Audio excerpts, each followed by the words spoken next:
All right, welcome back. I'd like to talk to you about what's actually happening inside American classrooms. If you know American education only from the headlines, then you probably think our schools are either indoctrinating factories or collapsing war zones. I've been teaching for 20 years in places like Orlando, Washington, D.C., Detroit, Iowa, and even across the pond in England. I've taught in urban, rural, affluent, underfunded, and international, covering public, private, and even charter schools. So let me tell you what's actually happening inside the classroom. It's probably not what you think. First, most teachers are tired.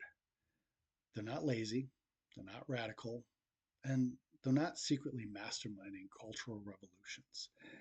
They're just tired. It's not a I want my summers off tired or I need a spa day tired.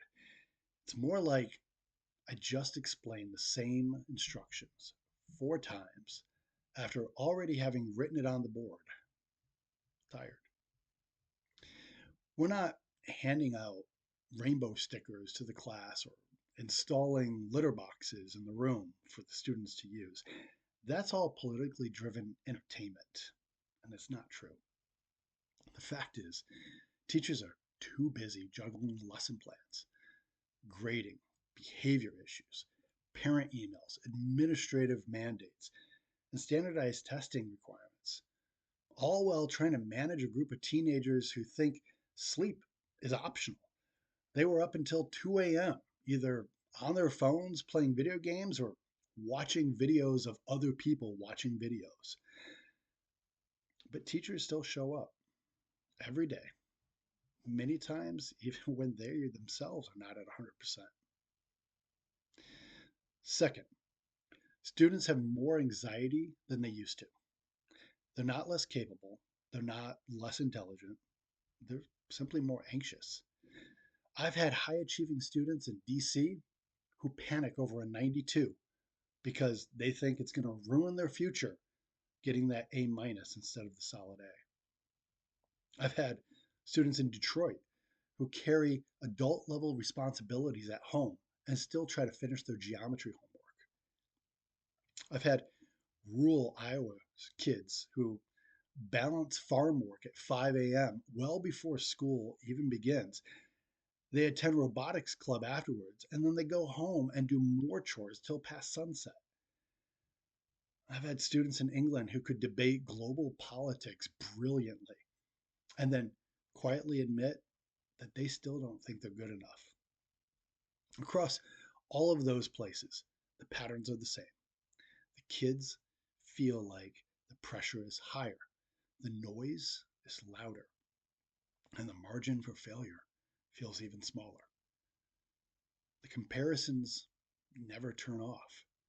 When we were kids, if you embarrass yourself, maybe 12 people saw it. Now it's archived, it's videoed, it's in HD, and it's out there forever. Third, the attention is fractured, not just for the kids, but for the parents as well.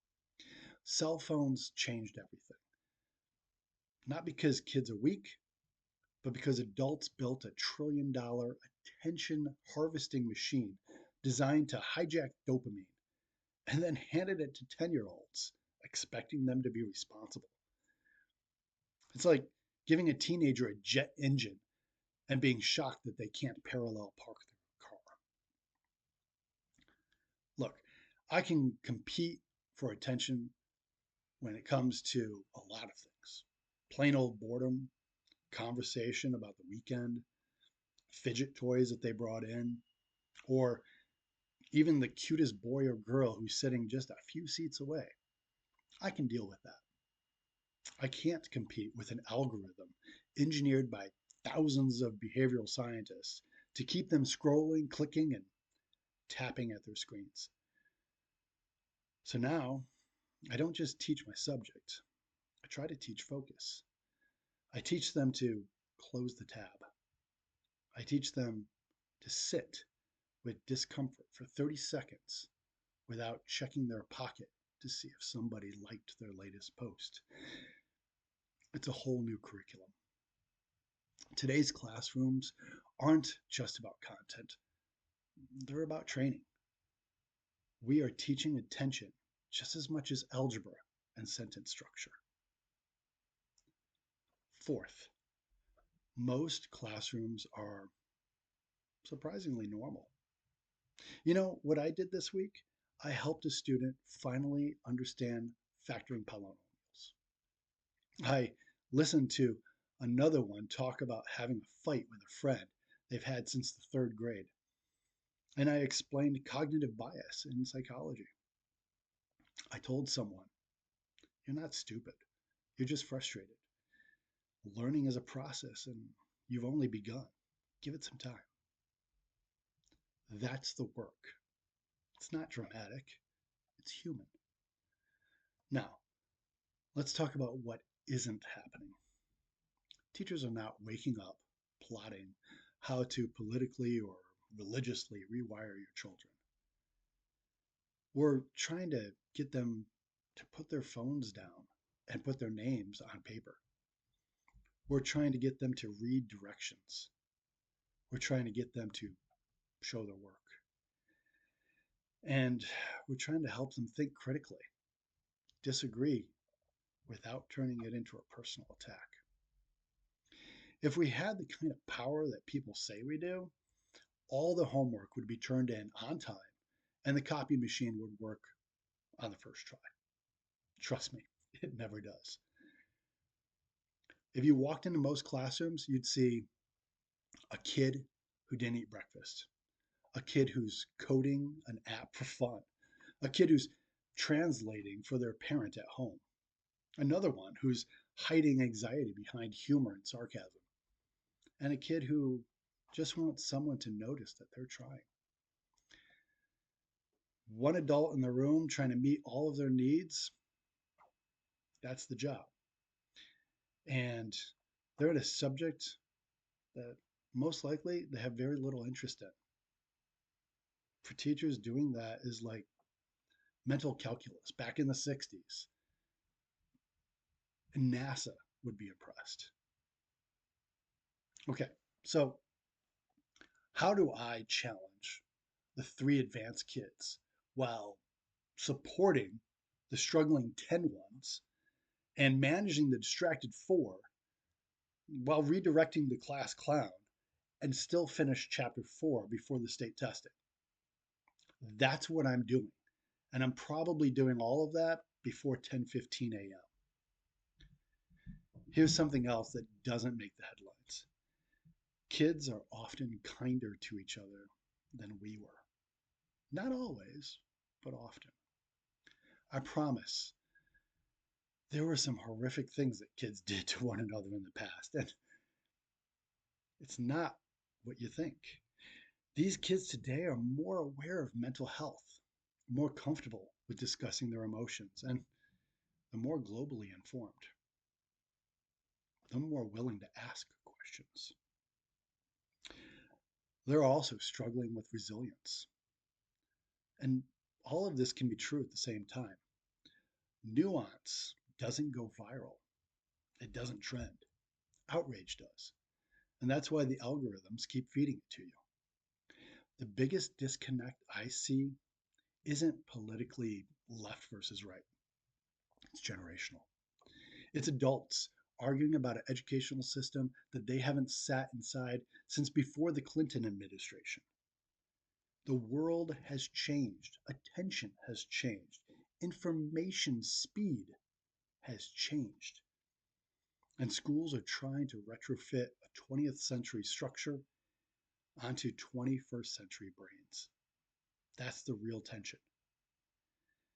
Many adults are reacting to a world that no longer exists, wishing that things were like they used to be, or at least how they remember it being. Meanwhile, kids today are forced to adapt to a world that changes weekly, and the schools are stuck in the middle of it all. So, What's actually happening in American classrooms? Teachers are triaging attention. Students are managing invisible stress.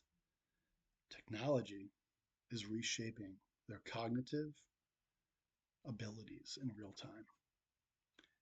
Standards are tightening and cutting time off that used to be spent on foundational skills in favor of squeezing in more content,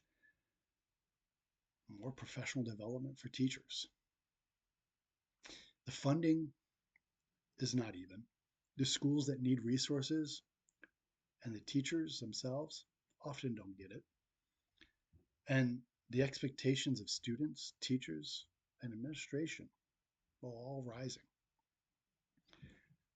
In the middle of it all, there are still moments. Those are what I live for. A kid who says, "Oh, I get it." A class that laughs together. A senior who comes back years later and says, "Hey, you were hard on me and I needed that. Thank you." That's what's happening. They're quiet little victories, daily strain, and some human growth. If you really want to improve education, I'll tell you where to start. Ask teachers what they need. Ask students what overwhelms them.